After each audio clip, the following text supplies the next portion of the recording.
Hi, my name is Evan. Today I am reading The Boxcar Children, the Celebrity Cat Caper. Chapter 1, Walter the Cog. It's Sunday. 6-year-old Benny Alden bounded into the boxcar where his brother and two sisters were waiting. A few kernels of popcorn fell out of the large bowl he carried and landed on the floor. Oops, Benny said, balancing the bowl on one hand. He bent down to clean up the mess, but watched the family's hairy-haired terrier got there first. He gobbled up the popcorn, then looked up at Benny expectantly. No people snacks for you, Benny told Watch. It's Sunday. Popcorn is the second best part of Sunday nights. What's the first best part? Asked Violet as she gave Watch a dog treat. Her brown pigtails bounced as she held back a laugh.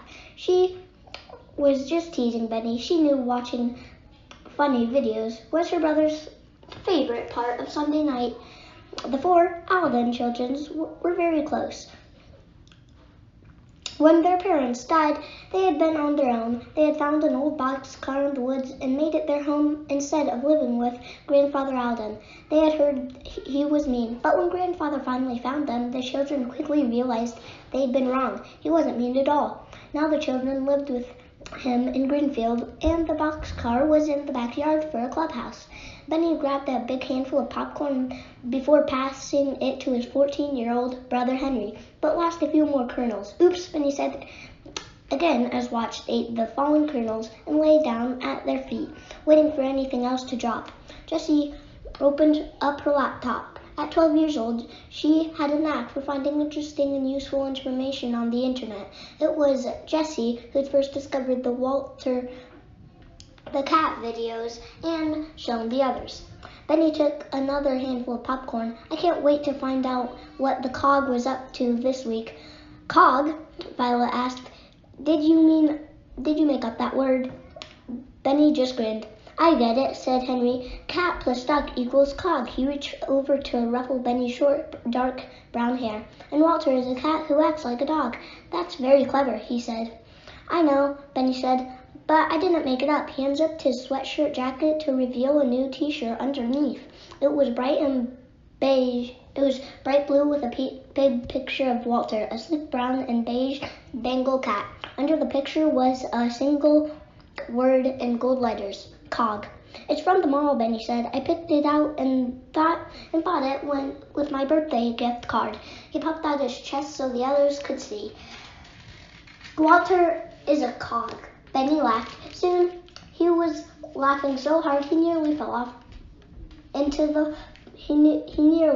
the popcorn bowl. Henry playfully pushed him into a beanbag chair. Instead, Benny flopped over and continued to laugh, holding his belly. Cog, cog, cog. Henry shook his head. Come on, save some laughs for Walter. He dragged the beanbag with Benny still on it over to where his brother could see the screen. Violet pulled another beanbag up and made some room for both Henry and herself. Jessie typed in the web address for Walter the cat's page, and looked through the list of videos. Here's a funny one, she said, but we've seen it before. It doesn't matter, Benny said. We'll see a new one next. Play it, Jessie, please. Jessie clicked on the video so that it filled the screen. The video began with Walter the cat walking across an exclusive-looking rug in a large living room. He appeared very royal with his gleaming coat. On his forehead, between his eyes, the coloring in his fur formed a W. A woman's voice came from the screen. Bang, bang, she called. Walter dropped to the ground and played dead. The woman commanded, roll over, and Walter rolled over and over. Up, said the voice, and Walter stood on his back legs and walked like a circus dog. Good, Walter, the voice said. Then the video ended. That's one of my favorites, Benny said. Play another one, Jessie. A new one. Jessie was scrolling through the list of the videos. I don't understand. I don't understand what's going on here, she said. We've seen all these before. Mrs. Breastford always posts new videos on Sundays, Henry said. The children had seen many Walter videos. They knew the videos were always posted by Walter's owner, Mrs. Beresford, even though she never appeared in them. Some of those Other cat videos have their owners in them. But she's a mysterious woman, Benny said. That makes me like her even more. Nothing like a good mystery, Violet agreed with a chuckle. Jessie muttered to herself as she stared at the screen. Walter's new video usually make pick of the week on this website, but he's not on the list this time. That's odd. There must be a new video in here somewhere. Could you play an old one while you're looking? Benny asked. Jessie opened another window. Here's the latest one, but it's from 2 weeks ago. There wasn't a new video last week either. She searched the list while her siblings watched the 2-week-old video in the other window. In this video, Walter panted like a dog and made a barking sound. It must have sounded like a real bark to Watch, who stood up and stared at the screen with his tail wagging. Fantastic! Benny clapped when it was over. Will you play the one where Walter shakes paws? Jessie loaded the video with a sigh. Why can't I find anything new? Henry offered to look over the list. He took Jessie's spot at the computer while Violet and Benny watched the shaking paws video. Strange, Henry said, pushing the brown hair off his face. Mrs. Brisford has posted a Walter video every Sunday. Until last week, she's been doing it for almost a year. Jessie reached over to the keyboard and typed Walter the Cog into a new search window. I wonder why she stopped. Maybe she's on a vacation, Violet offered. Hey, look, Jessie said. I found something. Violet and Benny leaned closer to the screen. Jessie had opened up a new browser window to a page called Cog Chat. It was a message board for people who wanted to talk about Walter the cat. Now that we know that Walter's nickname is Cog, we can find more stuff about him online, Jessie said. Look at this. She pointed to a message posted by someone called Walter Truth Teller. Henry read it aloud. Walter does not perform his own tricks. The videos are all fake. No way, Benny said. Jessie found several more online discussions about Walter the cat. Walter Truth Teller had posted the same message in each one. The name is everywhere with accusation all over the place, but I can't figure out who it is. How could anyone say Walter isn't doing his own tricks? Violet asked. It's right there in the video. Henry read some of the posts over Jessie's shoulder. Walter Truth Teller says that the videos are manipulated with film software, Henry explained, like Hollywood movie making. Benny moved closer to the screen. Walter Truth Teller is wrong. So many strange things are going on, Jessie said as she read. No new videos for 2 weeks, and now these terrible comments meant to ruin Walter's reputation. She looked at some of the newest pages. This one says that Walter should go back to the animal shelter where he came from. What do you think it all means? Violet asked. Sounds like the beginning of a mystery, Henry said. I think we should investigate, Jessie said. But where do we begin? I don't know, Henry said. Anyone have an idea? Just then the boxcar door opened. Benny, grandfather stepped inside. This came for you in the mail today. He handed Benny an envelope. Remember how you signed up for the Cog fan club when you bought your t-shirt? This looks like the welcome letter. It has my address on it. Benny waved the envelope around. I got mail. He opened the letter and handed it to Grandfather. Can you help me read it, please? Grandfather pushed his reading glasses up to his nose and scanned the text. Well, now, there's a surprise. What? Henry and Benny asked at the same time. This is a list of fun facts about Walter. He's 4 years old, chases mice, and he paused dramatically. Mrs. Beerford lives here in Greenfield. Really? Violet asked. In an old mansion at the edge of town. He rubbed his chin. I know the house. I just never knew who lived in there. Walter lives in Greenfield, Benny said, clasping his hands onto his heart. This is the happiest day in my whole life. And now we know where to begin our investigation, Henry said. Chapter 2. The Beresford Will. Benny was awake before the others the next day. Benny found him sitting in the kitchen eating cereal and reading something on the table. It's the Cog newsletter, Benny said between bites of crispy cornflakes. But it's from 2 weeks ago, he sighed. Maybe we'll learn something new about Walter today, Henry told him. The children planned to ride their bikes by the Beresford mansion to see if they could spot any sign of the cat. Maybe he'll be sitting in the window and we'll know everything is fine. Can we go now? Benny asked his brother. I woke up with a weird feeling in my belly. I thought it was hunger, but now I think it's worry. He pushed his bowl aside. We should wake up everyone and go over there as fast as we can. I'll go get my bike out of the garage. Aren't you going to wait for us? Jessie said as she and Violet entered the kitchen. Jessie was holding a notebook and pen. Violet wasn't quite as prepared for the day out. Her hair, usually tied back in pigtails, was long and messy. She yawned. Jessie woke me up. I couldn't sleep, Jessie said. I can't stop thinking about who would post such mean things about Walter on the internet. And why? She held up her notebook. We are going to find out. Can we go now? Benny asked. His hand was on the knob up to the back door. It's too early, Henry said, checking the clock. It's Saturday morning and only 7 o'clock. Benny's shoulders sank. I bet Walter is up, though. He's the busy cat. He glanced at Watch, who was sleeping under the kitchen table. Unlike this sleepyhead, Watch isn't a sleepyhead. Jessie laughed, then corrected herself. He's awake sometimes. At that, Watch raised his head and yawned, then went right back to sleep. Jessie said, let the rest of us get breakfast, then we'll go. Watch let out a big snore. I suppose I could eat breakfast again, Benny said. He sat back down in his chair and poured himself another bowl of cereal. The bike ride to the Beresford mansion seemed short compared to the ride up to the big house's driveway. The children went through the ornately carved open gates and rode up for what seemed like forever to get to the enormous house at the top of the hill. Benny huffed as his short legs struggled to move the bike uphill. Henry asked him if he wanted to take a break, but Benny was determined. Walter needs us, he said between big gulps of air. It wasn't Benny who was the slowest. Violet was having trouble with her bike chain. It kept skipping and made a strange rattling noise. She pulled to the side. Hang on, I'll be right there, she called to the others. Jessie nodded in reply as Henry and Benny rode around a bend in the driveway.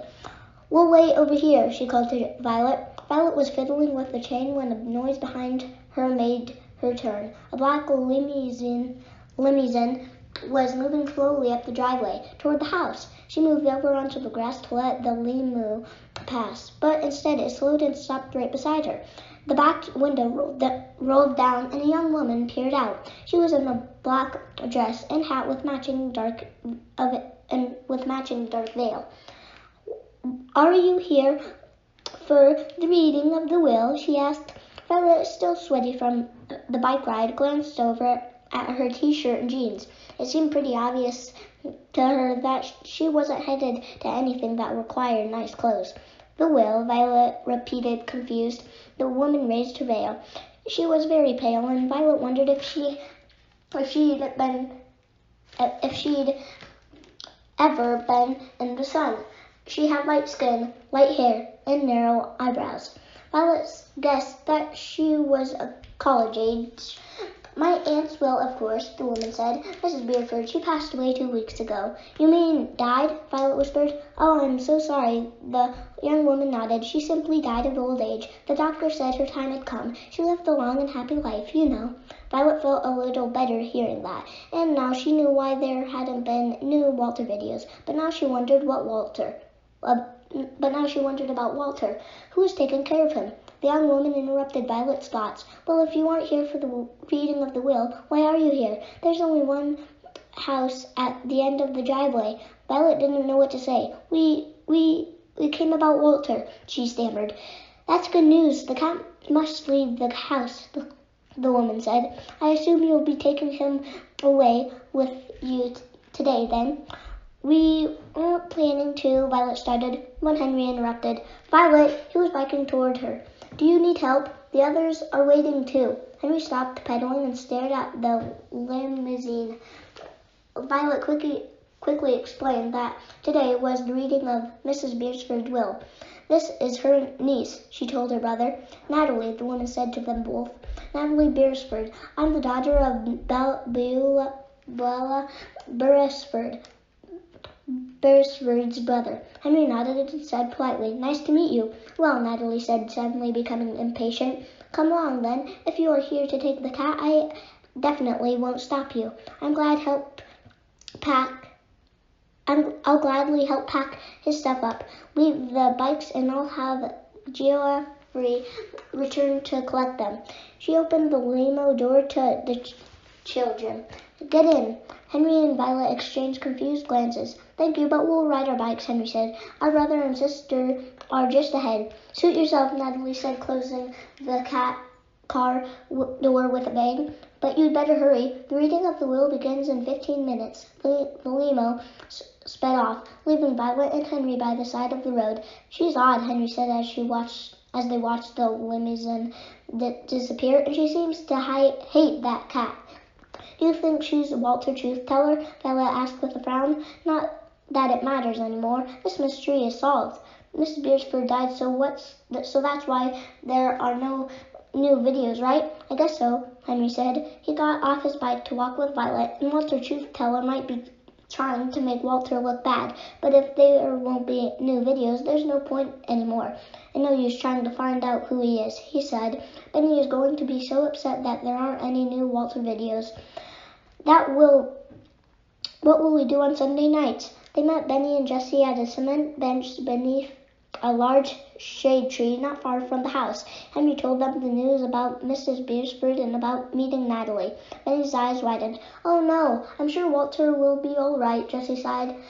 But we shouldn't be here. Violet agreed. We should go home, she said. The reading of the will is for family. They were about to start walking home with their bikes when a figure appeared in front of them on the driveway. It was the driver of the limousine. An older man wearing a checkers cap and a black suit with a narrow bow tie. I believe we met before, he said. Your grandfather is James Alden, yes? I'm Geoffrey Bigg. Oh, hello, Henry said, shaking the man's hand. He knew Mr. Bigg was a school friend of grandfather's because he had come to a party at their house. Jessie recognized him, too. Sometimes it seemed like everyone in town knew grandfather. I'm glad you're here, and I hear that you have come for Walter, Geoffrey said, giving the children a look of great concern. Well, Jessie tried to explain. We were just riding by to see if he was all right, but then you must hurry, Geoffrey said. Walter is in trouble. You must save him. Henry and Violet looked at Benny and Jessie. Walter needs us? Benny said. He pointed to the mansion which was just ahead. Call Grandfather Henry. Ask if we can go inside. Henry called Grandfather and then handed the phone to Geoffrey. Grandfather agreed to let the children visit the mansion for a few minutes to meet Walter.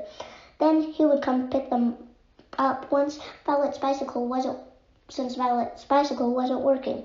Soon Geoffrey was leading them to the front steps of the mansion, which sat behind a tree lines. Soon Geoffrey was leading them to the front steps of the mansion, which sat behind a tree-lined circular driveway. Go, he said. The reading of the will is about to begin. You must be there from the start. But, Violet said, we aren't related to Mrs. Beresford. I know, Geoffrey said with a curt nod. But if not you, who will help that poor cat? He got into the limousine and sped away.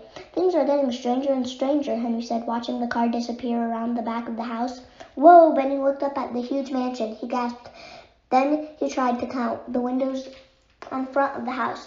There were a lot, maybe more than 100. Come on, Henry said, and they rushed up to the stone stairs to the enormous double doors. The doorway was surrounded by large statues of cats, and not just any cat. It was clear that Walter had been the model of each statue. 2 stone-carved Walters sat regally to either side of the doors. Above another stone, Walter lay on his back in roll-over motion. Each door had brass cat door knockers above brass cat doorknobs, which were carvings of Walter. Violet was an artist herself. I wonder if there are any paintings, too, she said aloud. I'm not really into sculpture, but I'd love to see oils or charcoals or even watercolors of Walter. Maybe there's are some inside, Henry suggested. The doors to the house were open slightly, so the children let themselves in. There were more Walter statues scattered around the front foyer, but instead of stone, these were bronze and sat on marble podiums. Walter on his hind legs, Walter in a cat bed napping, Walter on the prowl, "What's he doing in this one?" Jessie asked, leaning in toward the statue closest to her. It showed Walter carrying a piece of paper in his mouth, his legs crouched as if running. "He's chasing the mailman," Benny said. "He's a cog, remember?" "Of course," Jessie said, shaking her head and stepping back. The sound of voices at the end of a long hallway drew their attention. "Must be the reading of the will," Jessie said, leading the way. "This is awkward," Violet said, trying to smooth her t-shirt. "We are dressed very neatly and we didn't even know Mrs. Beresford." "But Geoffrey said Walter needs us," Benny reminded her. "But we aren't family," she countered. As Violet tried to convince the others they should leave, Natalie Beresford came out of a side room with a man who looked about the same age she was. They were talking softly. "If we knock out this wall, we will have plenty of room for the stage," Natalie told the man. "Things are about to change," Matt said. "Things are about to change," Matt said. "It's time for the chauffeur to retire." Violet realized they meant Geoffrey. There will be no need to keep the cat nanny on staff another second either," Natalie quickly added. "I never liked that girl." "She's our cousin," Matt said with a laugh, "and not much younger than us." Natalie snorted. "That doesn't mean I have to like her. When we go to the house, Olivia will be the first to go." Natalie turned and looked down the hall. "These are the children I told you about," Natalie said, raising her voice and pointing at Violet and the others. "They've come for Walter." "Fantastic," he cheered. "I'm Matt Beresford, Natalie's brother. We are thrilled to hear that the cat will be taken care of." He reached out and shook Henry's hand. "With Walter safely away, Natalie and I will move our business here." He pointed out a large window near where they stood. "There's another house to the property. It's been rented for years to an eccentric sculptor. Obviously, this is his work." He waved his hand toward the bronze statue in the hall. The man has a dog, but I plan to move in there once the will is settled. They'll need to leave." "Well, I'll take the main house," Natalie said. She winked at her brother and smiled. "It's all arranged." Continuing their plans, they walked together toward a room nearby. The children hung back in the hall. "They're kind of mean," Jessie whispered to Violet. "They really want to get rid of Walter," Violet whispered back. Benny squished in between his sisters. He was feeling anxious. "Maybe we should find Walter," he began, when an older woman came into the hallway. She wore a gray and brown plaid business suit. Her hair was swept into a gray-colored bun at the nape of her neck. Not one hair was out of place. "I am Mrs. Hudson, the lawyer," she announced. "We must begin." Natalie and Matt came back out of the hallway. "We really shouldn't be," Violet began to protest, but Matt interrupted her, speaking up as if the children weren't even there. "Will this take long, Mrs. Hudson?" Matt said impatiently. "Not at all," Mrs. Hudson said. "I need only to inform you and Natalie that you will never move into this house. The house, everything in it, and all of Mrs. Beresford's millions of dollars has been left to her cat, Walter." Chapter 3. The late Mrs. Beresford. "Everything?" Natalie replied. Her voice was loud and very clearly angry. "Every penny?" "All of it," Mrs. Hudson said, flipping through the pages of the will to show Natalie and Matt their aunt's signature. "That means every light bulb and doorknob, plus all the money Mrs. Beresford made when she was selling real estate. As Mrs. Hudson explained, Mrs. Beresford had come to Greenfield as a young woman with no money. She started out as a gardener at the house. When it belonged to another family, she moved up from cook to maid. And when the owners decided to retire to Florida, they left the house to her. That was 50 years ago. In the early days, Mrs. Beresford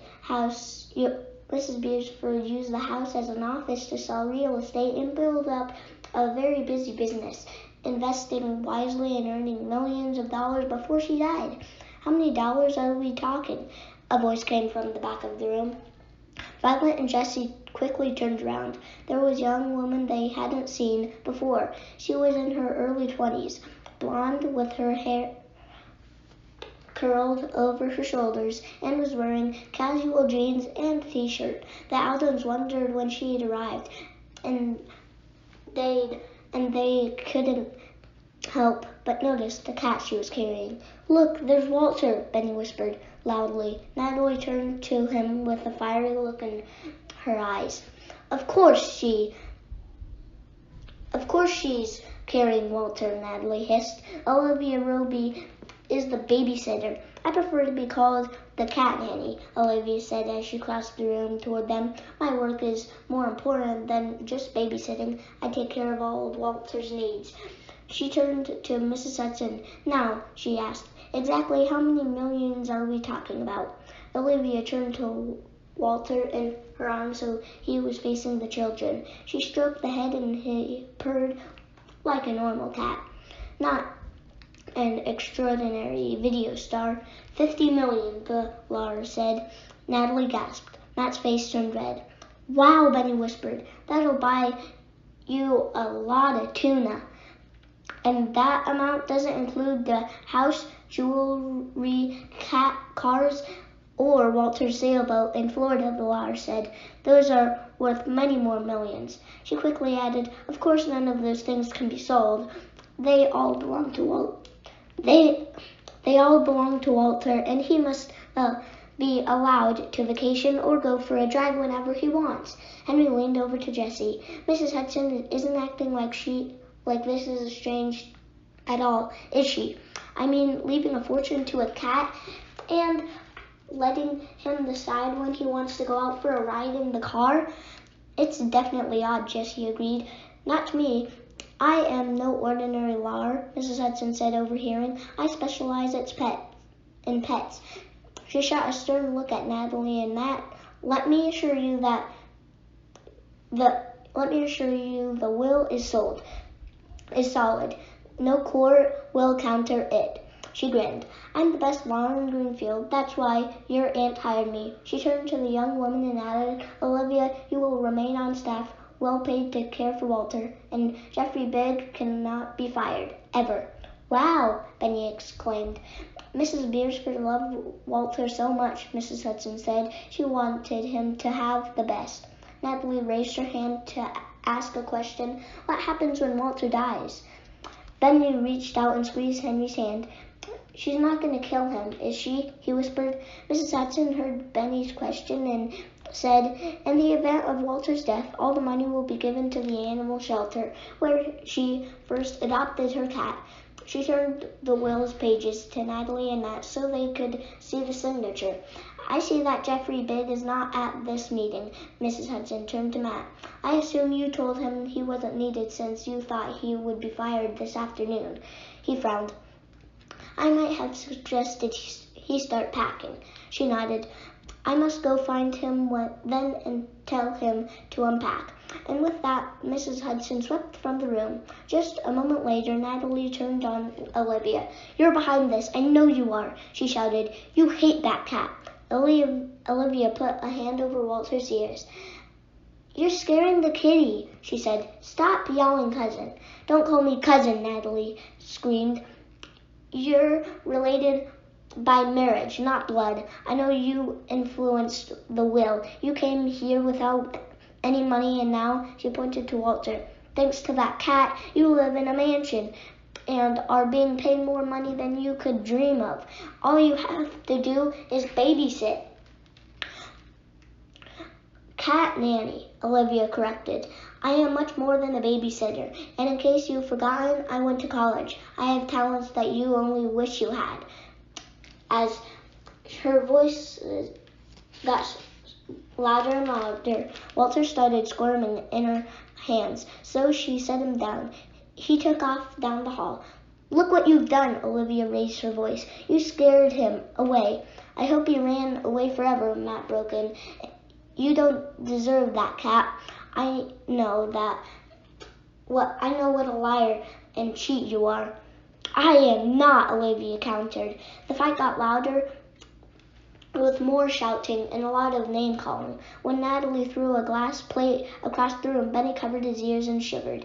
"I think we should go," Henry told the others, and fast. He led them back into the hallway. "Can we find Walter first?" Benny begged.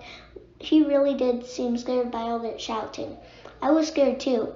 "Sure, we can check on Walter first," Jessie said. "Plus I want to explore something that bothers me." They all turned to face her. "Why did Jeffrey insist we go to the reading of the will? He knew we didn't belong here, and yet he said that Walter needed our help. He really insists we should find out why," Violet said. "Walter went this way." Benny led them down the main hall and into a large patio room with huge glass windows that overlooked the grassy yard behind the house. At the back of the yard was the guest house. Jessie remembered hearing that the sculptor lived here. As the children looked out, they saw a flash of gray fur near the fence around the guest house backyard. "There he is," Benny said. He pointed out Walter, settling down on top of a fence rail. "How do you get out of the house?" Jessie asked, looking around. The doors were all closed. "Cog doors," a man's voice said from behind them. Jeffrey Bigg was standing in the room. Benny looked down and found there was a small pet door at their feet. "Cog door," he echoed. "Mr. Biggs, that's funny." Mrs. Beresford had a wonderful sense of humor, Jeffrey said. "We are going to miss her very much." The moment of quiet in the patio room was suddenly filled with shouts from down the hall. He sighed. "Some of us will miss her more than others," he added. "Why did you tell us Walter was in trouble?" Jessie asked. "He is," Jeffrey said. "Too many people are trying to find a way around the will, and they're all determined to get Mrs. Beresford money. Plus, have you heard about Walter Truth Teller?" The Aldens all nodded, and Jeffrey shook his head. "Something is not right. I feel it in my bones." Henry wanted to ask him more about Walter Truth Teller, but just then there was another loud shout from the other room. "We just want the house," Matt shouted. And Olivia replied, "You don't need the house." "Easy for you to say," Natalie shouted, her voice echoing. "You get to stay in the house, ride in a limo, and go on Walter's boat anytime you want. All thanks to that ridiculous cat." "You're so dramatic," Olivia countered. "This isn't a play, it's real life." Their voices faded as they went into a farther room. Jeffrey shook his head. He muttered, "Someday I'm going to retire and buy myself an island where none of these greedy Beresford cousins can find me." He opened the back door to the yard and pointed out at Walter. "But until then, I'll go back to my job, and it's time for you to go to work as well. I've heard from your grandfather that you help lots of people. Now you can help Walter." With that, he left the room. The children looked at one another. "What should we do?" Violet asked. "Well, we have a little more time before Grandfather picks us up," Jessie said. "We might be able to stick around. We might as well stick around." She took out her notebook. "Is there any real chance that Walter is in danger? We better find out what's going on." Chapter 4. Cog Training. The children went out to explore the backyard of the mansion. "I think we could fit 10 boxcars in this yard," Benny said, looking at the green grassy area. He thought about it, then changed his mind. 11. Henry laughed. Walter was still sitting on the fence in front of the guest house as the children approached. He didn't leap off or even move, and as the children got closer, they could see that he was watching something in the side of the yard. They could see that he was watching something in the side yard of the guest house. "Look, there's a dog here," Jessie said, and the yard of the guest house was an obstacle course for dogs, and a yellow and tan Labrador retriever was going through it, while a young man called out commands. The obstacle course began with a hoop for the dog to jump through. Then the dog zigzagged around cones and walked across a narrow log that lay across a kiddie pool filled with water. When the dog finished, the man gave him a treat and said, "Way to go, Pepper. Good boy." "Do you think Watch could do that?" Benny asked Jessie. Watch was really Jessie's dog since she'd found him. She had a passion for animals and knew a lot about them. "I'm not sure," Jessie said. "It would be fun to try." The man came over to the fence. "Hello," he greeted the children. "Were you at the house for the reading of the will?" "Sort of," Henry answered truthfully. "We were dragged in without really understanding what was going on." "Interesting," the man nodded. "I could hear the yelling from here. They always fight like cats and dogs when they are together. I take it Natalie and Matt didn't get what they wanted." "Nope," Jessie said. "Mrs. Beresford left everything to Walter." "That's what I expected," the man said with a smile, then paused for a moment. "I'm guessing that they won't let sleeping dogs lie." "I'm guessing they won't let sleeping dogs lie." "What does that mean?" Benny asked. Jessie answered, "That means they aren't going to give up and let Walter have all the money." "Those two are up to something," the man said. They've been planning something for a long time, and they aren't going to roll over and play dead. Maybe that's what Mr. Big was warning us about," Jessie thought. "Are you the artist who lives here?" Henry asked the man. "Sculptor, painter, handyman, dog trainer, you name it. I'll try it. I'm Robert Morels. Call me Robbie." He tossed back his light brown hair. You have a lot of jobs around here," Jessie remarked. Robbie shrugged. "I always did what Mrs. B asked. I never bite the hand that feeds me." His green eyes sparkled. "Want to see something amazing?" "Yes, please," Violet said. "I really hope it's more of your art like your sculptures." Violet was most impressed in Robbie's artist jobs. "I draw and paint. Do you have any paintings of Walter?" "Sure, I'll show you another time," he said, waving dismissively. "But honestly, I'm not all that good, and my easel is broken. It's missing part of the chain that holds it up, so I haven't painted in a while. I prefer sculpture." He paused and frowned. "But no one ever bought me art except Mrs. B. Now that she's gone, I don't know what I'll do or where I'll live." Shaking off the problem, he called, "Pepper, come." The dog sauntered over and sat at his feet. "You saw what Pepper did in the obstacle course, right?" The children nodded. "Now check this out," Robbie called Walter using the same tone of his voice he used for Pepper. "Come." The cat jumped off the fence and also went to sit by Robbie's feet. Robbie then pointed out at the obstacle course. "Go," he commanded. Walter started in right away, doing the exact same route that Pepper had just finished. He went through the hoop, around the cones, and walked carefully across the log. Then he was done. He came back to Robbie and lay down next to Pepper. "I don't even have to train that cat," Robbie said. "He's incredible. I show him something once and he does it. That's all it takes." He smiled. "Walter can do anything, absolutely anything." "That is amazing," Violet agreed. Benny applauded. I couldn't believe it myself when it first happened," Robbie said. "It was a year ago. I didn't even notice that sly cat sitting quietly at the fence.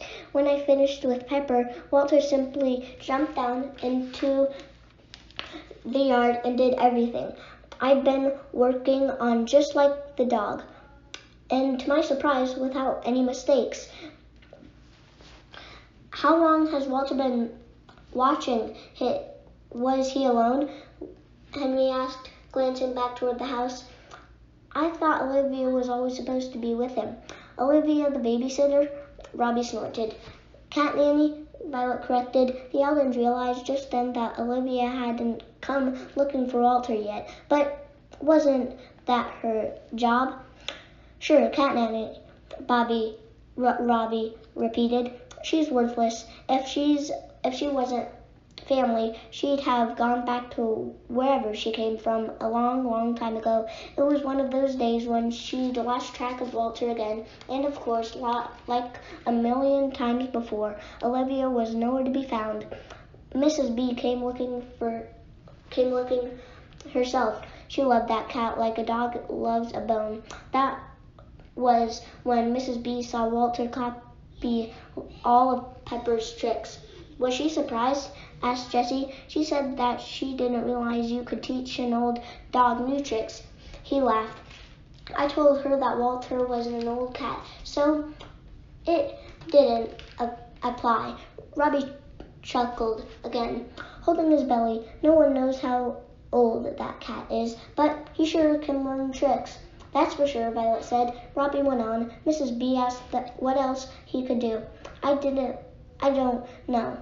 So we tested him. Turned out that fancy feline and learned everything I'd ever shown Pepper. Robbie went to a hose and filled 2 water bowls, one for Walter and one for Pepper, and set them side by side.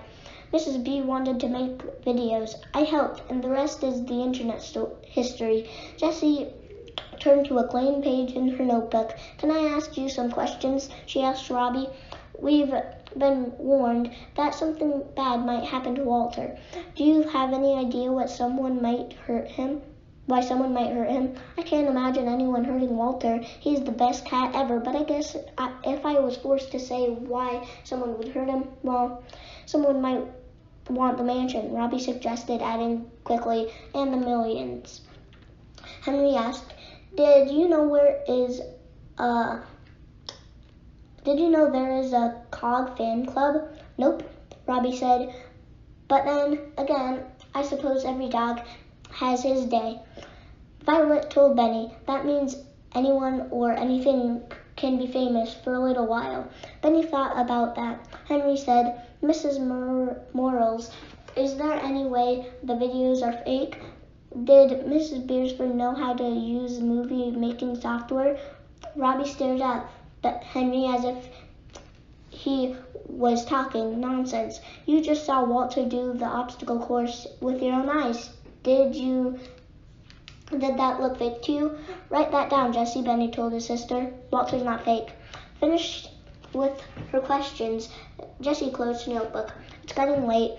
Grandfather is coming to pick, she started when Benny interrupted. Can you teach our dog to do tricks? Benny asked. Watch is smart, but maybe not as smart as Walter, he admitted.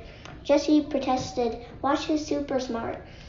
I can teach any ankle biter, and I'd be happy to work with Watch, Robbie told the Aldens, but I'm afraid to say with Mrs. B gone, I am going to need to find a way to make money. Can you pay for the lessons?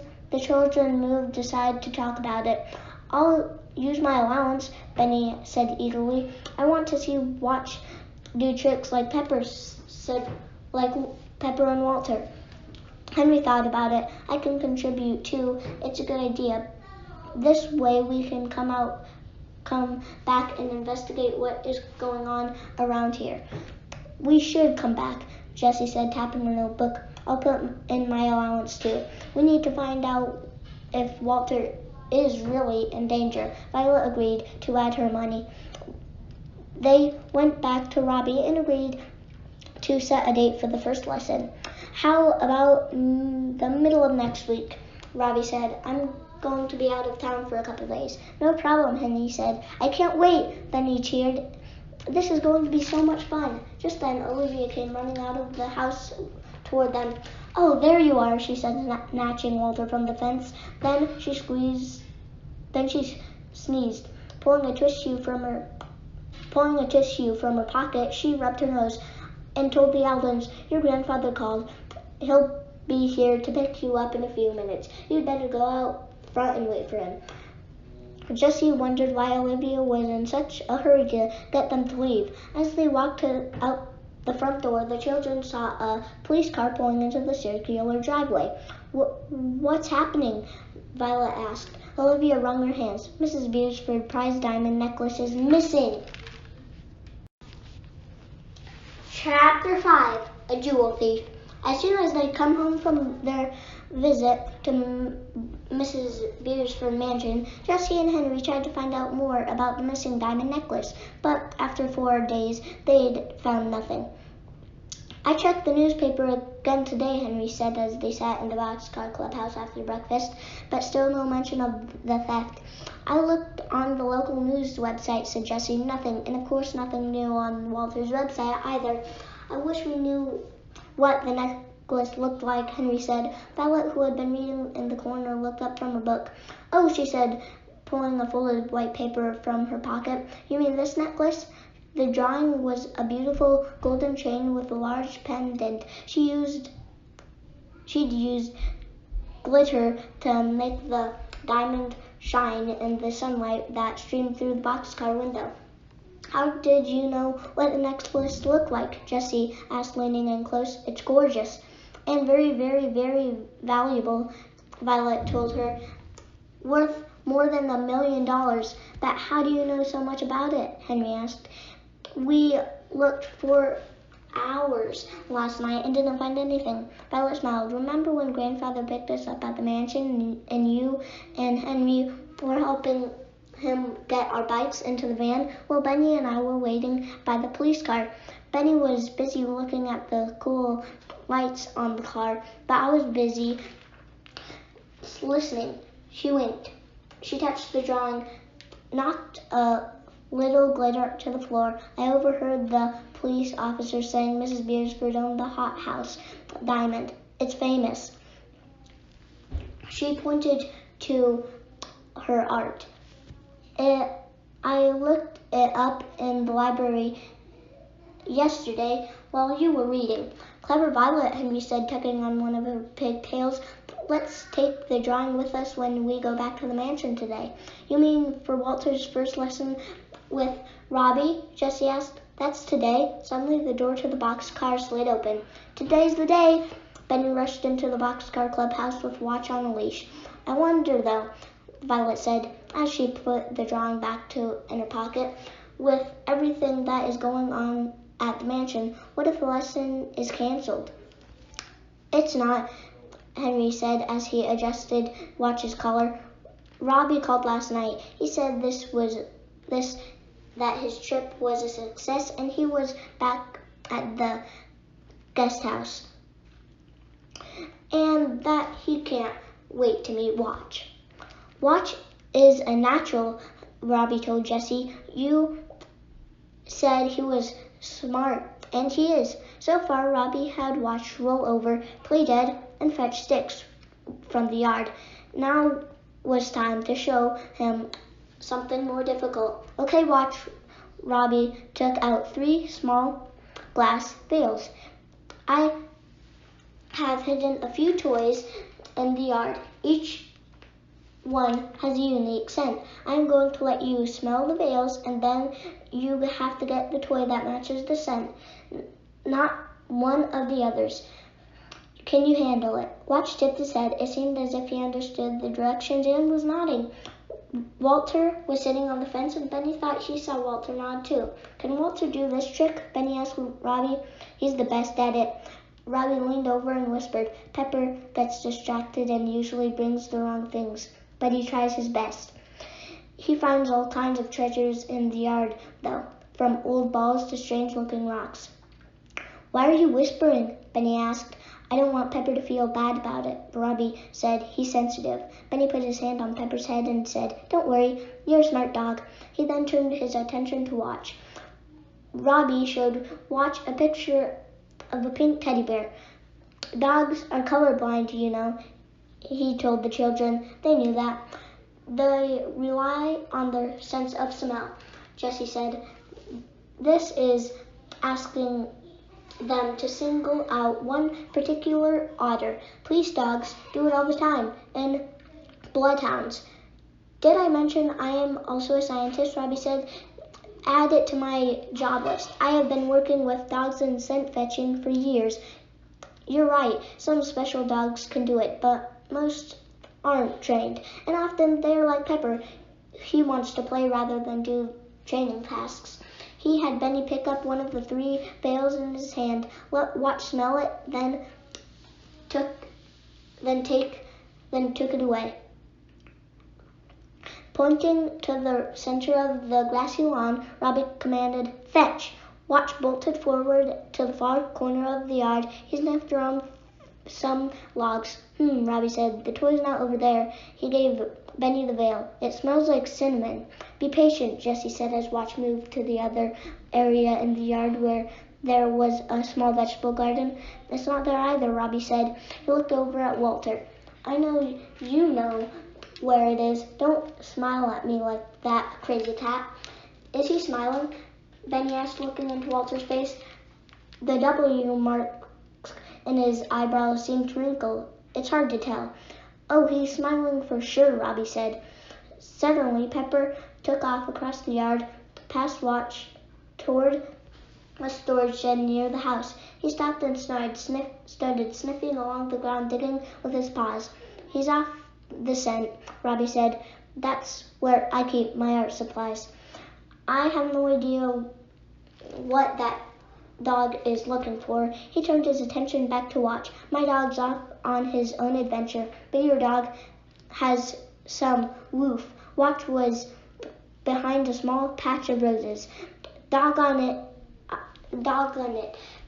I think he's part bloodhound." Watch came bounding back and dropped the cinnamon sweet smelling pink teddy bear at Jessie's feet. She leaped forward and hugged him around the neck. "Smart dog," Jessie cheered. "Good work." She took some dog treats from her purse. "I knew you could do it. Your dog is a genius," Robbie agreed. He quickly took out a second veil. When he took off the lid, Benny said, "Bacon. That's Walter's favorite," Robbie said. "I put a bacon cat treat strapped to a plastic toy elephant out there." He waved his hand at the yard. "This should go fast." He started the timer. After letting Watch smell the veil, the cat disappeared in less than a minute. Later, returned with an elephant. Walter was faster than Watch," Benny said, stroking the cat's back. "It was Watch's first time," Jessie said, giving her dog a hug. "He'll do it faster next time." "Amazing, right?" Robbie said. "I have no evidence of other cats fetching by scent. I think cats have reputation by being lazy, and then when you let them smell something, they think you want it, then you get it. But Walter is so different. Walter is a go-getter. That's why he's the cog," Benny said. Just then, Pepper finally came back. He had something shiny in his mouth. "What did you find?" Robbie said, bending over to take the item from Pepper. "This isn't one of my toys." He looked at Benny and whispered, "Pepper needs more practice." Pepper dropped the item onto the grass. It was a thick silver twisted chain. "Oh, thanks," Robbie said, quickly scooping the chain off the ground. "I need that." He stuffed it into his pocket. "Is that?" Henry began, turning to Violet. He wondered if the chain had come from the missing necklace. "No," she whispered, taking the picture she'd drawn from her pocket. She traced her finger along the chain that held the hothouse diamond. I got a look. It's different." "So," Robbie said, "do you want to see if Watch can do the obstacle course?" "Yes," Benny exclaimed. Well, Jessie and Violet and Benny exchanged glances. "Come this way," Robbie said, leading Watch and Benny to the starting place. Henry and the girls hung back. "That was odd," Henry said. What do you think that chain was from?" "I don't know," Jessie said, "but the chain was thick enough for a pretty big pendant." "Is it possible that more of Mrs. Beresford's jewels is missing?" Violet asked, looking back toward the house. Maybe we should ask Geoffrey," Henry said. "Ask me what?" the deep voice called from across the lawn. Henry and Jessie went to him, while Violet stayed at the fence to keep an eye on Benny and Watch. We were wondering if any more jewels are missing from the house, Jessie said. Ah, good, you're doing your job then, Jeffrey said. I don't understand, Jessie said. You think Walter is in danger, but now there's the thief too. What are we supposed to investigate? Jeffrey didn't answer. Instead, he said, the missing items include 2 rings, a sapphire bracelet, and a ruby pendant on a linked silver chain. He paused. The police are still going, though. Going through Mrs. Beresford's collection, but I am certain that is all, he added, for now.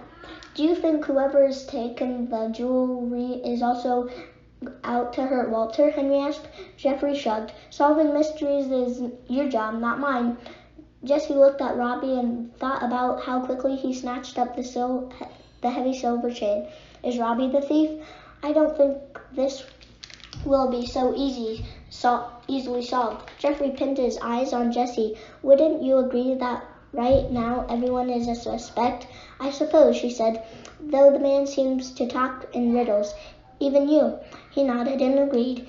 Yes, even me. Jeffrey then handed Henry an envelope. I have an invitation for you tomorrow night. The Funniest Video Association is having a festival at the Regal Theater in Silver City. They're having Walter an award for the funniest cat videos. The award ceremony is a formal affair, and Walter's family and friends are invited. I think you should come. We will all ride in the limousine. Henry looked around at his siblings. We need to ask Grandfather, Henry said, but we would love to come if we can. Good, Jeffrey. Good. Jeffrey began to walk away, but Jessie ran to catch up. I'm confused, she said. The other day at the reading of the will, why did you say Walter needs us, she asked. Stolen jewelry doesn't hurt Walter. The cousins' fight over the house doesn't hurt him either, and even though Walter Truth Teller has said some mean things online, there haven't been any threats. Shaking her head, she asked, is there real evidence that Walter is in danger? Come tomorrow night, Jeffrey said, lowering his eyelids. Jessie could see the sadness there. That bad feeling in my bones is getting stronger. He pinched his lips together and said, those old bones don't lie. Chapter 6. Paw Print Photos. The next night, Henry, Benny, Violet, and Jessie arrived at the mansion early so they could ride with Walter to the awards show. Grandfather drove them to the big house. Then they went to the kitchen to have a quick cup of tea with Jeffrey. Meanwhile, the children waited in the foyer with Robbie. Olivia, Natalie, and Mount were coming with them as well, but they were still getting ready. I still don't know why Jeffrey was so insistent that we come along, Jessie whispered to Henry. Henry nodded. I know, but it's fun to be part of the excitement. Olivia seemed to be running late. I can't find my medication, she moaned, sniffling. I think I'm getting a cold. She was wearing a mustard-colored dress that flipped over one shoulder and reached to the floor. Her little match purse was stuffed with tissues. Maybe you could stay here, Robbie told her. It was clear to the children that Robbie didn't care for Olivia much, and the feeling was mutual. If you're worried about catching my cold, maybe you should stay back, she said, punching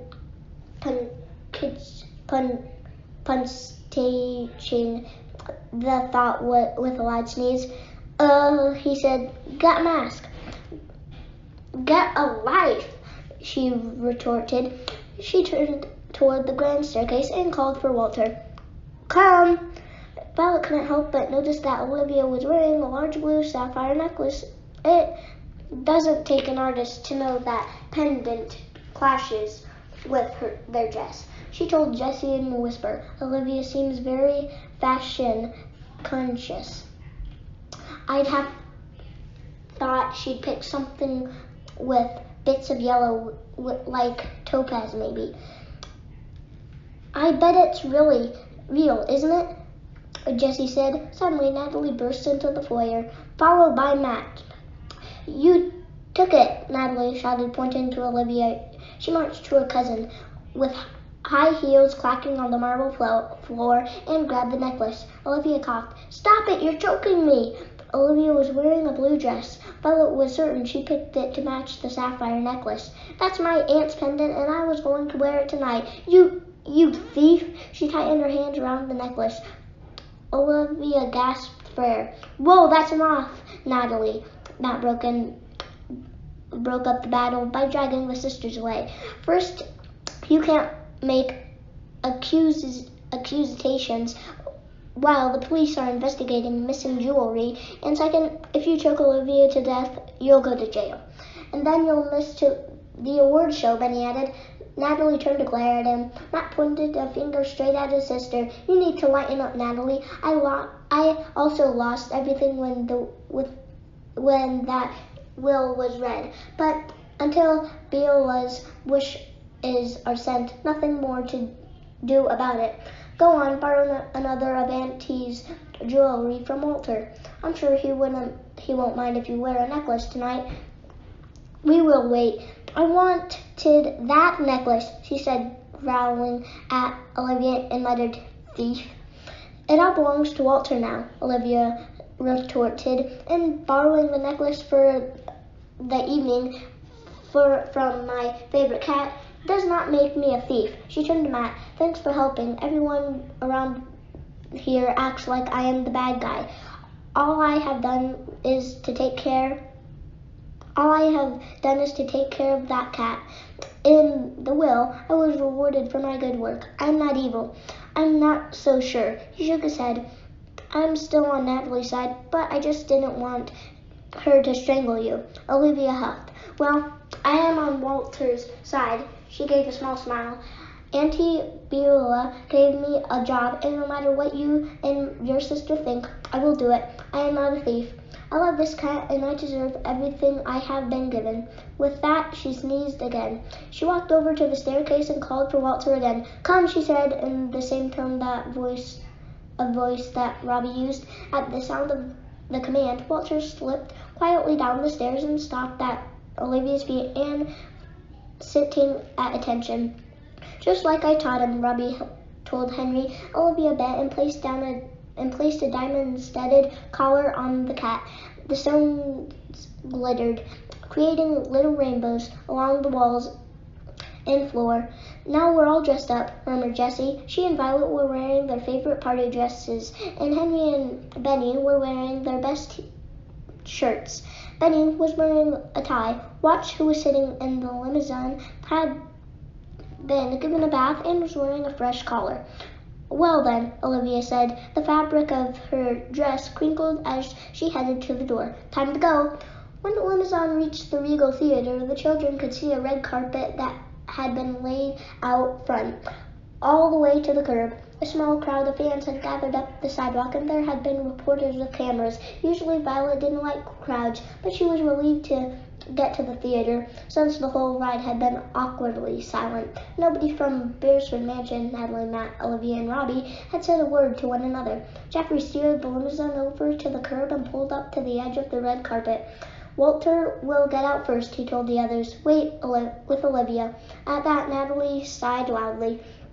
It was the first sound she'd made since the ride had started. "Members of Walter's Fans Club will be here," Jeffrey explained. He handed Benny an envelope. "Pass these out to anyone who wants one," he instructed. "We do this at every event. I make it my responsibility to make sure that no fan goes home without a paw-printed picture." As he turned, Jessie noticed that there was a bit of purple coloring on Jeffrey's fingers. It could have come from anywhere, she figured, but then again, it was a good idea to pay attention to everything. She had a mental note to write it down in the notebook in her purse. After all, the night couldn't be all fun, not when there was a mystery to solve. When the door to the limousine opened, Watch pushed Walter aside and leapt out of the car. "Watch!" Jessie scolded. She wished she'd thought to hold on to him. Then Walt strutted out, with Olivia struggling to catch up. But By then, Walter and Watch were rolling playfully around on the red carpet together, having fun while the reporters' cameras clicked away. The children got out of the limousine next, followed by the other adults. Olivia shooed Walter away from Watch and called for him to follow her down the red carpet. Meanwhile, Jessie made sure Watch didn't stray from the red carpet. "Is that your dog?" a reporter asked Henry. "He's so funny." "What's his name?" "Watch," Benny answered. "But tonight is Walter's special night," he said to the reporter. "Watch is just here as his friend." As the reporter began to write down Watch's name, Benny remembered the photos Jeffrey had given him to hand out. He held out the package of the photos. "Want a signed picture?" "I'd love one," the reporter said. Benny opened the envelope and started to hand a picture to the reporter when he suddenly stopped. The paw print signature was in purple ink, but so was a handwritten message scrawled across the top of every picture. "Walter is a fake, Walter Truth Teller." Henry reached over and grabbed the picture from Benny. "Sorry about that," he said to the reporter. "We'll get some new photos and be right back." Henry and Benny hurried to Jeffrey as he was climbing back into the driver's seat of the limousine. I just need to park the car, and I'll be back in a minute," he said. "We need to talk to you now," Henry said, showing the chauffeur the marked up photos. "What happened to those?" Jeffrey looked surprised. I don't know," he said. His face fell as he flipped through the stack of photos. "But they are all ruined," he sighed. "Whoever did it used the same color ink as the paw prints," Henry noted. "And the same color ink you have on your hands," Benny said, pointing at Jeffrey's fingers. Jeffrey shook his head. "You don't think I'm Walter Truth Teller, do you?" Benny and Henry looked at each other. They didn't know what to say. They wanted to believe Jeffrey. "I made the cat paw prints with a special rubber stamp in purple ink," Jeffrey said. Jeffrey went on. "You don't think that Walter sat around and stamped hundreds of photos with his paw, do you? Someone must have written on the pictures after I finished. Maybe we should look for a purple marker?" Benny whispered to Henry. "I guess so," Henry agreed. Jeffrey put the envelope of photos back into the glove compartment of the car. "I hate to disappoint Walter's fans, but we can't give out these tonight." He sighed again. "I knew something was going to happen. I'll tell you this, these photos are just the beginning." Chapter 7, The Funniest Cat. Inside the Regal Theater, Jessie and Henry were led by an usher to their reserved seats in the front row. Benny and Violet had gone backstage with Walter, Watch, the cousins, and Robbie. "I just wanted to be away from the Beresford cousins," Jessie told Henry. "There's so much fighting. I can't make sense of anything." "It is crazy, isn't it?" Henry replied. "We seem to have two mysteries going at the same time." "Three, I think," Jessie said, sitting back in the plush red velvet chair and taking out her notebook. "One, Jeffrey thinks someone is out to hurt Walter. 2, Walter Truth Teller is trying to ruin Walter's reputation. And 3, Henry filled that one in. Expensive jewelry is missing from Mrs. Beresford's home." Jessie tapped her pen on a blank page. "I think it's all connected, but I don't know how yet. Do you think if we find the thief, it'll be the same person as Walter Truth Teller and whoever Jeffrey wants us to look out for?" Jessie shrugged and rubbed her forehead. "This mystery seems so complicated. All the pieces were giving her a headache." "I hope so," she said at last. "I mean, everyone is a suspect for every crime. Natalie and Matt hate the cat. They want money, so why not just take jewels and sell them? It wouldn't be as much as the house, but I bet there are several millions of dollars worth of the stones already missing. With a few other pieces, they'd have so much money. Then there's Olivia. Olivia loves the cat and gets the benefit for the inheritance. The house isn't hers, but she lives like a queen, Henry said. Why would she want to ruin Walter's reputation or steal jewels? I don't know, Jessie said, but no one seems to trust her. Not Natalie or Robbie. So we need to find out more. She jotted Olivia's name down under Matt and Natalie. What about Robbie? Henry asked. He does seem to need money, Jessie said. The only reason he's still at the house is that he trains Walter. No one wants to buy his art, so maybe he is stealing jewels to buy art supplies and food. There was that silver chain in the yard, Henry added, which he pocketed. Good point, Jessie nodded and wrote in her notebook. Then she looked up chewing her pen. Now the only one left to think about is Jeffrey. She wrote his name down and underlined it. How does he know something bad might happen to Walter? He guesses because the will left everything to Walter, Henry said, and he said he has the feeling in his bones, but he really seems to want to help Walter.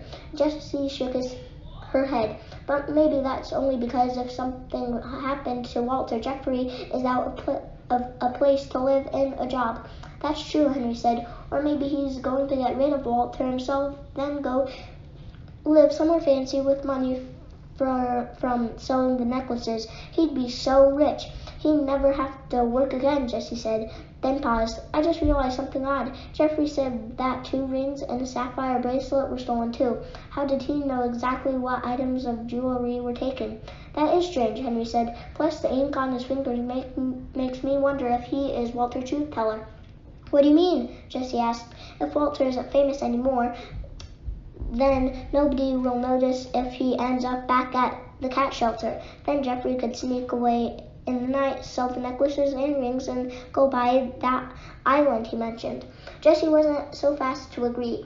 I'm not sure Jeffrey is the one we are looking for, she said as the music began and the lights dimmed. Suddenly, Violet and Benny rushed down the aisle and plopped into their seats. The cousins and Robbie had stayed with Walter backstage.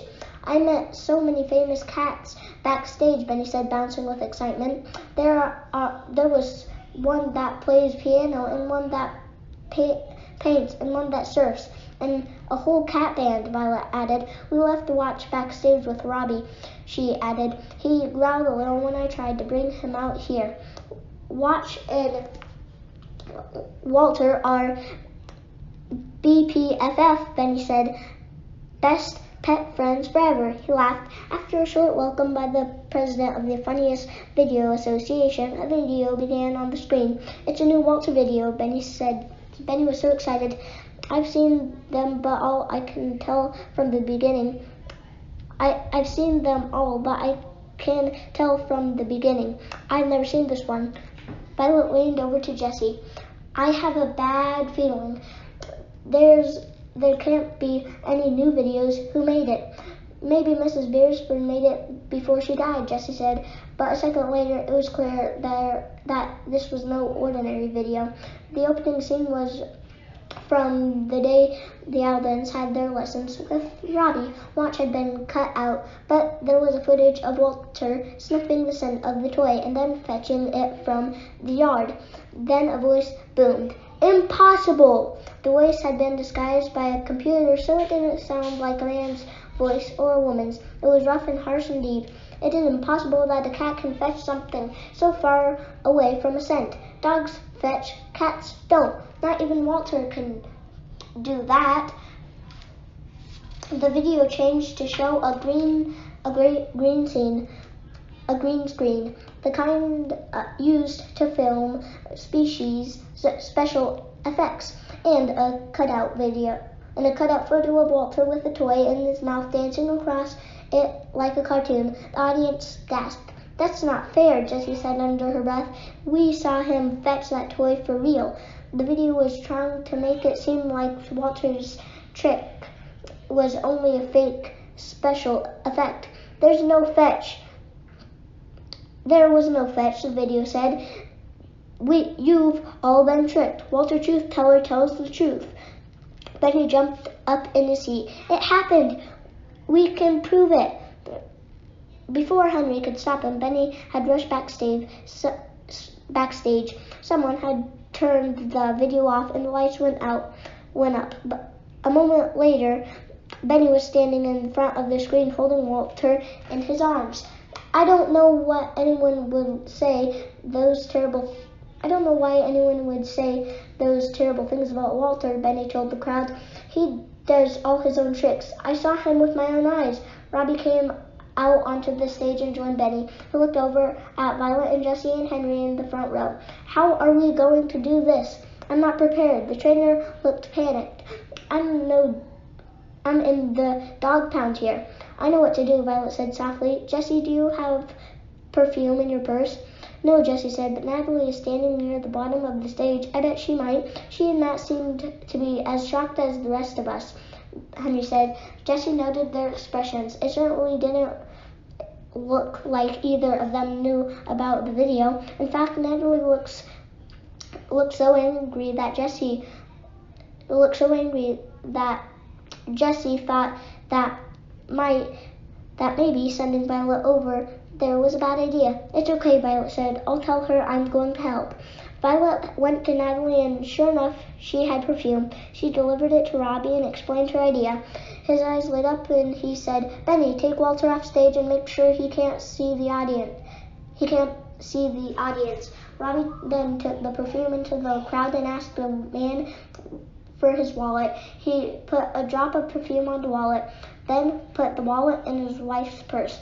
Leave it unzipped, Robbie requested. He laughed, saying, I haven't trained him to open zippers yet, though I bet he could. Robbie returned to the stage and Benny brought Walter back out. Who was wearing perfume? He asked the crowd. Or cologne? A lot of hands went up. If you have some in your bag, please open the veil. Let's make this as confusing as possible for Walter. He chuckled as he looked at Violet and said, I hope no one here has the same scent as Natalie. Robbie let Walter sniff Natalie's perfume. Then Benny set him down. At first, it seemed that Walter Truth Teller might be right. The cat stretched out and lay on the stage. Cat sleeps 70% of the day, Jessie said. Let's hope that's not Walter's plan. Robbie gave a loud, awkward laugh. Walter is so charming. He thinks he's being funny. Mrs. Beersford would cut out his playful defense when she posted the videos online. He said to Walter, that's funny at home is not so funny right now. Get up. Walter just rolled over. Robbie looked even more nervous. It was clear he was worried that Walter wasn't going to play along. Just then a bark came from backstage. It's Watch, Henry whispered to Jessie. Watch barked again and Walter got up.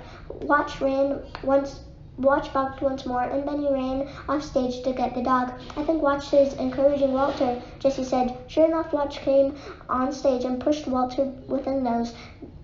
The two of them were putting on their own show, and the audience cheered. Benny stood in the stage wings and cheered too. Suddenly, Walter jumped off the stage.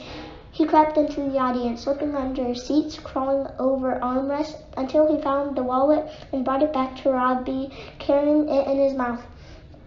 He did it! Violet squealed. The crowd went wild. Cameras snapped photos, and some people had their videos recording.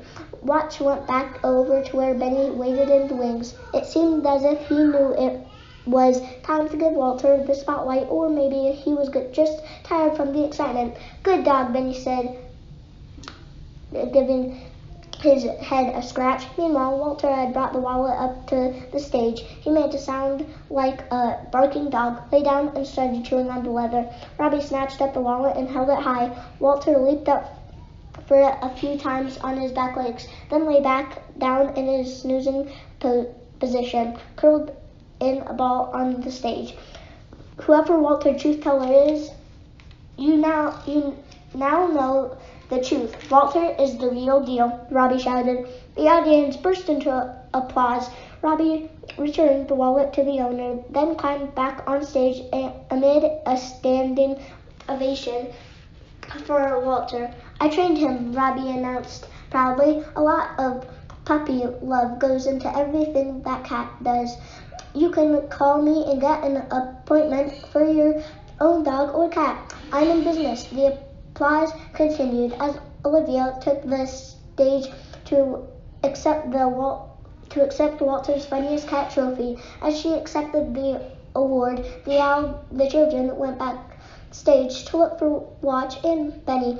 When they found the two of them, Watch was drinking from a water bowl with Walter's name on it. "Good job, Watch," Violet said.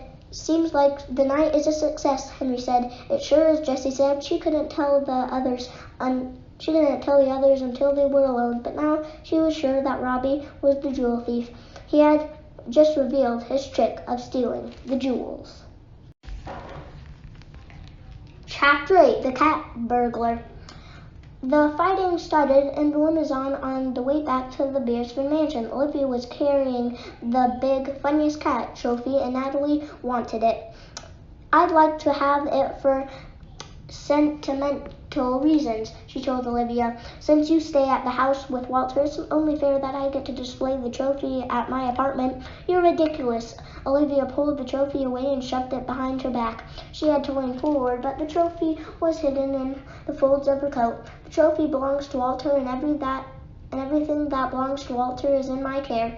"No, you're the ridiculous one," Natalie countered. "I don't know you even like that cat." "I don't think you even like that cat. You're the one who wants to get rid of him," Olivia shrieked. Matt rolled his eyes. "You are both acting like children. You should play rock, paper, scissors for the trophy. Winner gets it, best out of 3. He made his hands like scissors. "Now look who's being ridiculous," his sister shouted. Benny leaned in. "I like rock, paper, scissors," he told Matt. If they don't want to play with you, I will." Matt grinned. I'm glad to have you along, Benny. You make everything more fun." "You know what would be real fun?" Benny asked, taking the limousine through the drive-through window of the ice cream shop so we can get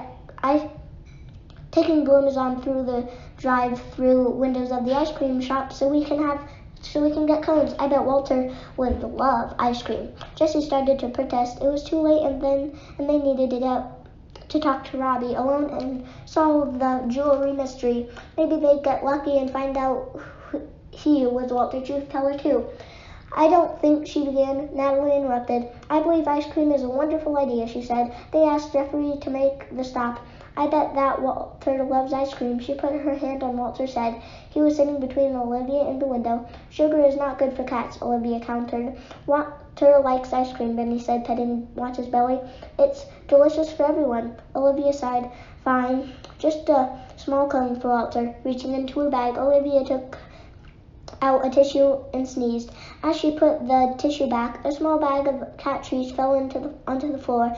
Jessie snatched up the bag to keep watching Walter from snagging the treats first. A few fell out and Jessie picked them up one by one. Her fingers smelled like bacon. Olivia gave her a clean tissue to wipe them off. "Thanks," Olivia told Jessie. "I keep the treats for Walter just in case he ever runs off. He will do anything for one of these snacks." She patted the bag. "I'll do anything for snacks too," Benny said. "I think Walter and I are very much alike." Everyone chuckled, and the rest of the car ride was filled with ice cream cones and friendly conversation. Robbie was talking with Olivia about a book they both read. No one was fighting. "Let's stop off at the mansion," Jessie told her siblings. I have to tell you something." Once she told the others what she suspected about Robbie, maybe they could confront him tonight.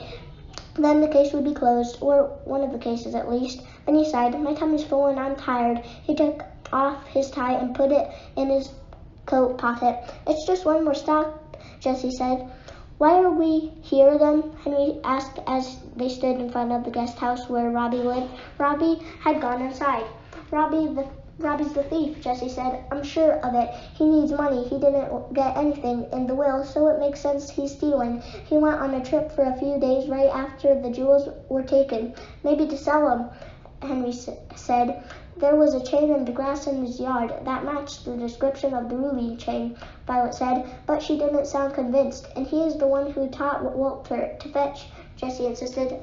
I think Walter is fetching the jewels and bringing them to Robbie. But how? Henry said, squinting his eyes. I mean, he would have to train Walter to steal each piece. He would have to sneak into the house and put something stinky on the necklaces. Then take it back to the guest house and let Walter smell them. Then put the jewels back and then send Walter to get them. Right, Jessie said. But why wouldn't Robbie just take the jewelry? Violet asked. Yeah, Benny added. It's a lot more trouble to take the jewelry and then put it back. Maybe he didn't want to leave fingerprints, Jessie said. But she knew her idea about Robbie using Walter to steal jewels just didn't make sense. I guess you're right, but what about the silver chain? That's the only detail that doesn't have an explanation. Oh, Violet said. He said his easel was broken and was missing one of those little chains that holds up the side. I think the chain that Pepper found was the easel, not a necklace. I suppose you're right about that too, Jessie admitted. So it looks like Robbie can't be the thief, she sighed. I thought we had it all figured out, but it looks like we are back at the beginning. Henry counted the remaining suspects, Natalie, Matt, Olivia, and Jeffrey, who is taking the jewels. Violet scratched her chin. I think we should look at the mystery a different way. All this time, we've been searching for the jewel thief.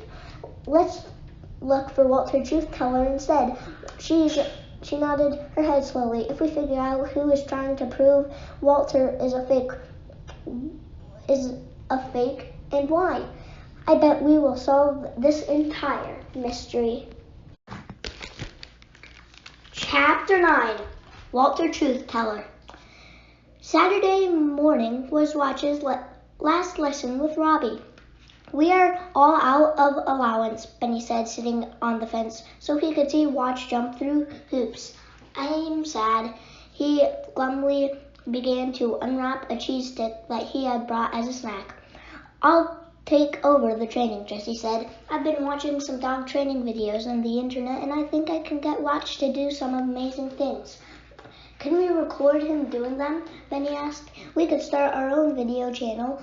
Watch could be famous like Walter. Henry laughed. It's a lot of work to have a famous dog who will run the fan club. Me, Violet said. I'll design the t-shirts and we could have posters. Maybe Grandfather could buy a limo to drive us around, Benny suggested. That would be amazing. He waved around the piece of cheese he was holding.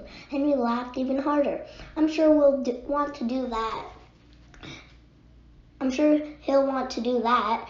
We'll get him to a hat like Jeffrey's. Since it's our last lesson day here at the mansion, Violet said, we need to find out who Walter Truth Teller is. I've been thinking, Jessie said. What makes us all so sure that Walter Truth Teller is here at the Beresford Mansion? We keep going back to the same suspects, but maybe it's just some mean person with a laptop wanting to cause trouble. The internet is full of those. The fan club pictures were ruined, Benny said. Someone in the house had to have done it. Someone in the house had to have done it. Then that. And the video at the awards ceremony was filmed here, Violet added. I didn't see anyone else around, but all the cousins and Jeffrey were at the house when it was made. So it must be one of them, Jessie agreed. What do we do next? Oof! Benny suddenly fell off the fence into Robbie's yard. He giggled as Walter snatched the cheese out of his hand and ran away. Sneaky cat, he shouted. Come back with my snack. He dusted off his jeans as the cat disappeared around the back of the house. That cat, he looked at Jessie. Maybe he is taking the jewels. He sure is clever. But who is he giving them to? Henry let out a frustrated sigh. Just then, they heard someone shouting from the house. It's gone, Jeffrey yelled. All gone. Help! The Aldens looked at one another. What's gone? Violet asked. The jewelry? All of it, Benny wondered. All of it, Benny wondered. He could still see Walter across the lawn. Jessie turned to Robbie, who was just finishing up the lesson with watch. We should go see what that's about. Can you keep watch a little longer? I mean, just as a favor. Robbie paused for a moment. You can't pay me extra, can you? Henry and Jessie shook their heads. No, but suddenly Robbie smiled. That's all right. I heard you all talking outside my window last night. I'm glad I'm not a suspect anymore. He pointed at the house. Go and find Walter Truth Teller before he or she ruins my reputation. Jeffrey was waiting for the Aldens outside the house. What's going on? Henry asked. Is there any more missing jewelry? Jessie added. Yes, and there's more, Jeffrey said. Here, I'll show you. He led them to a side door on the house covered by vines. There was a keypad next to the door. Jeffrey entered a code and the door swung open. He flicked on the lights to reveal a small basement office. What's this? Violet asked. It was my secret, Jeffrey replied. Until now. The children stood at the doorway and peered inside. In the small room was a powerful computer, boxes of papers, and a printing press for t-shirts. Do you understand now? Jeffrey asked. I think so, Henry said. You're president of the Cog Fan Club. You're president of the Cog Fan Club, aren't you? Benny could see the t-shirts press was used to make shirts like the ones he owned. He also noticed purple ink fingerprints on the side of one of the boxes, which he was sure held the stamped photos of Walter. I never told Mrs. Beersford what I was doing, Jeffrey explained. This room and everything in it was my secret. She was so proud of Walter, and I wanted to do something nice for them. I love my magazine and t-shirt. And I love my magazine and t-shirt, Benny said. Thank you for being president.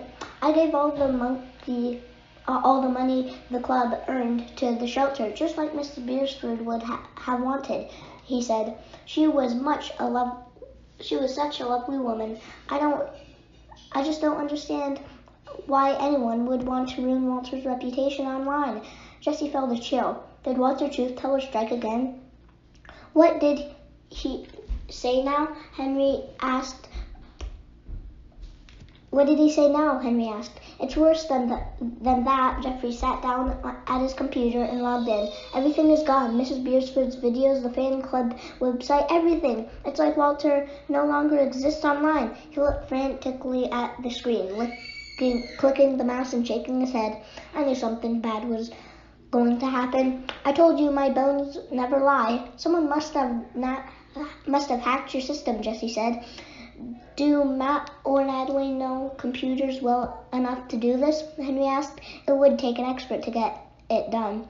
Whoever broke in and deleted everything left a note. Jeffrey clicked to the Cog Fan Club website. Click the Club Fan website. In place of the unusual links of videos and merchandise was a banner that read, Goodbye, Walter Truth Teller. Your videos are not the only thing now missing, Jessie said. We better hurry to the house because I have a feeling that Olivia is now missing too. Chapter 10. The clues add up. Jessie was right. Olivia was gone. Her room in the mansion was empty, with all her clothes and things cleared out. Henry emptied the contents of her wastebasket onto the floor. Cat treats, he said, setting the plastic treat bag on the desk. She must have used them to get Walter to steal the jewelry, Violet said. Look at this, Jessie said. She held up the funniest cat trophy. Olivia left it lying on the side in the closet. Natalie was right all along. Olivia never liked Walter. It's worse than that, Henry said, holding up an empty medicine bottle. She was allergic to cats. That explains the sneezing, Jessie said. She wasn't actually getting a cold. The truth was that she couldn't find her medication, so she started sneezing around Walter. Do you remember when Olivia told Natalie that she had talents? She said it during a fight, but I didn't think anything of it then. Jessie pulled out her notebook. I didn't even write that down, but maybe she meant she had computer hacking talents. Why would Olivia do this? Jeffrey asked. I just don't understand. She had a great life here. Watching Walter isn't so hard, and the benefits are wonderful. We had listed off reasons we thought you might be Walter Truth Teller, Jessie admitted, turning to the page in her notebook. I think these motivations all apply to Olivia. She read from the list. Get Walter off the internet and let the fame fade away so no one notices when he is put into a shelter, then sell the jewels. She looked up. And you did say you wanted to buy an island. I don't really want an island, Jeffrey said sadly. I didn't mean it. I was just annoyed by the cousins. You know, I love this house and the cat. You know, we know that now, Jessie told him. I'm glad you aren't the thief, Benny told Jeffrey, or Walter Truth Teller. Me too, Jeffrey said.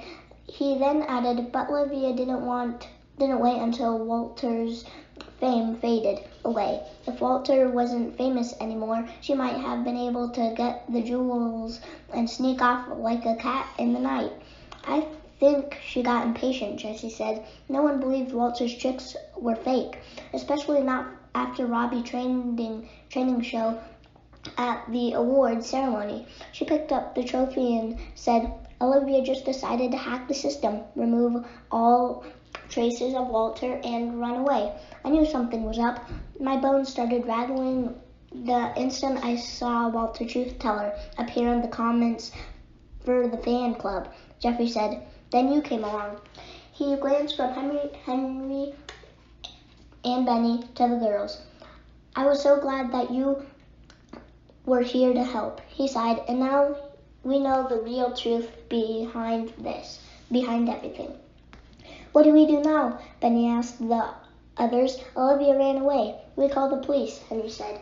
We tell them what we know and we let them find her. At home, later that afternoon, Henry hung up the phone and turned to his siblings. That was Jeffrey and Robbie, he said. Jeffrey said the police arrested Olivia at the airport. She had a bag full of jewels. It turned out she'd been taking them for years, using Walter. So I was sort of right about Walter being trained to steal the jewels, Jessie said. Only I was wrong about Robbie doing the training. Henry nodded. Robbie hadn't really been the one to teach Walter to fetch. Olivia had taught him that trick herself and perfected it. Robbie said he'd always wondered why Walter was so good at fetching. It's because Walter already knew how. Jessie leaned back in her chair at her boxcar desk. It was Sunday. The door to the boxcar opened with a bang, and Benny climbed inside, popcorn bowl in hand. Watch was behind him, snatching up the stray kernels that dropped. Is there a new cog video? Benny asked, sitting down the bowl and tugging over a beanbag chair. He set it up in the perfect spot to see the computer screen. Yes, Jessie said, but shouldn't we wait for the others? The door opened again, and in came Violet and Henry along with Natalie and Matt. We heard that Sundays are special around here, Natalie said. She set down a chocolate cake with a photo of Walter etched into the frosting. Cake, Benny cheered. It's cog cake. That should be extra delicious. I have the plates, Matt said. Jeffrey came in carrying Walter, and I have the cat. Benny jumped off his beanbag chair, spilling popcorn. It's a party, he cheered. Everyone laughed. Jeffrey will be keeping Walter and living in Mrs. Beresford's house from now on, Natalie told everyone. I thought you wanted to get rid of Walter, Jessie said. We heard you say it. I did, Natalie admitted. Matt and I had these big business plans to start a children's theater company in the house, and we were worried that kids who have cat allergies might not be able to come. I was going to manage the company from Robbie's guest house, Matt said, but now Robbie is staying here for as long as he wants. His trip was to see an art dealer in New York that specializes in cat art. I'm betting that someday he's going to be very famous. Not as famous as Walter, Benny said, picking up the cat and petting him. Walter barked like a dog. Watch bark too. Robbie would have come tonight, but he is working on a painting, Matt said. He turned to Violet. He says you should come over and paint with him. Pepper found the missing chain in the yard, so he finally fixed his easel. I'd love to, Violet agreed enthusiastically. Jessie loaded the newest cat video. Now there were words below the title stating the video was taken by Robbie and posted by the Cog fan club. Jessie turned to Jeffrey and smiled. I've been busy, he said with a shrug. I have a new job as a videographer. He smiled. Plus, I'm the cat nanny, he said with a wink. Don't ever call me a babysitter. Jessie smiled warmly at Jeffrey, then turned to Matt and Natalie. What happened with the theater you wanted to start? We met with Mrs. Hudson, the lawyer, Matt said. As long as we all agreed, she said we could make a few changes to the will that fit with Auntie's wishes. So we all decided to sell off Walter's boat, some of the jewels, and a few other things. Not the limo, Benny protested. Please say not the limo. I love riding in that car. Natalie laughed. We kept the limo because kids all love it at our school too, she said. The land behind the house is big enough that we are going to build a special school building with apartments above it for me and Nat. Walter and Jeffrey get the main house. Matt started when Jeffrey chimed in. It's big too, Jeffrey told him. I'm going to build a wall to make it 2 halves, and the animal shelter is going to move in with me. Robbie, when he's not creating great art, has been hired to train the strays, so when they are adopted, they can do tricks. Henry flopped back into a beanbag chair. It all worked out. The best for Walter and the best for everyone, just like Miss Beersford would have wanted. Jeffrey said, gathering Walter on his lap. I've got nothing but good feelings now in these old bones. Jessie snuggled up with Watch, and Violet sliced the cake. Benny got the biggest piece. It was a corner with a picture of Walter's whole left ear on it. I wish we could have cog cake every Sunday night, Benny said, dipping his finger and licking off the frosting. Instead of popcorn, Henry asked. Oh no, Benny said, shaking his head. Maybe we can have both. We will see, Grandfather said as he joined everyone. Now pass the popcorn, please. Benny took a big handful before handing over the bowl. When they were all settled, Jessie pressed play, and the newest Walter the Cat video began. The end. Bye, and thanks for reading The Boxcar Children, The Celebrity Cat Caper by Gertrude Chandler Warner. So, see you next time. Bye.